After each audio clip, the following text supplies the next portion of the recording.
The Battle of Rain was fought on April 15, 1632, as part of the 30 Years' War. The forces involved in this conflict were 40,000 Swedish troops under Gustavus Adolphus and 25,000 Catholic League troops under Count Johann Klaus of Tilly. It was the second meeting between the two legendary generals, and like at Breitenfeld, Tilly lost when Gustavus forced the river Lech under the cover of his superb artillery, and as there, Tilly was wounded several times and fell during the battle and was carried from the field by his men. Only this time, he would not recover from his wounds. Battle. Gustavus had a bridge of boats constructed across the Lech River near the city of Rain through the night prior to the battle, and in the morning sent 300 Finnish Hakeplite troops across the river under fire. The Hakeplites dug earthworks for batteries which then protected the rest of Gustavus' army as they crossed the river. As soon as his army had crossed the river, Gustavus immediately and successfully stormed the hill. Tilly was shot in the leg early in the battle and was moved to the rear. His second-in-command, Johann von Aldringen, was knocked unconscious with a skull fracture minutes later. Maximilian I,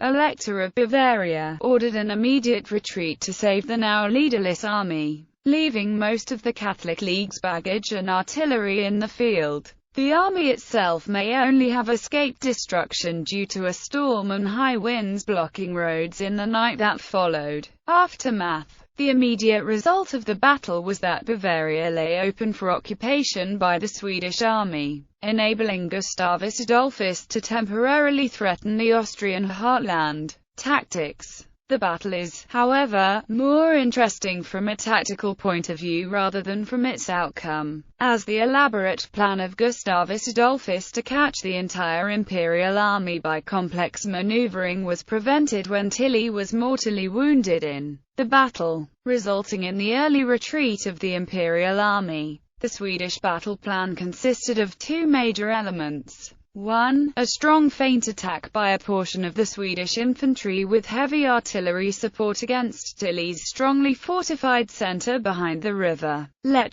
The intended effect was to attract the full attention of the Imperial Army and its reserve. The Swedish force succeeded in establishing and fortifying its position on a small island or peninsula close to the Imperial side of the river. From this position, it was able to repel a series of fierce Imperial counterattacks despite being outnumbered. 2. As the Imperial Army got tied up in desperate attempts to eliminate the Swedish bridgehead, the Swedish cavalry, with no opposition or attention from the enemy, was able to cross the river 10 kilometers south of the Imperial left wing. From this position they intended to outflank the entire Imperial army and thus catch it in a position with the river and the Swedish infantry at its front and the Swedish cavalry in its rear and on its flanks. With Tilly mortally wounded, the morale of the Imperial army quickly dissolved and the army withdrew before the arrival of the Swedish cavalry. Thus, Tilly's death possibly saved his army from annihilation. Nonetheless, both armies suffered considerable losses,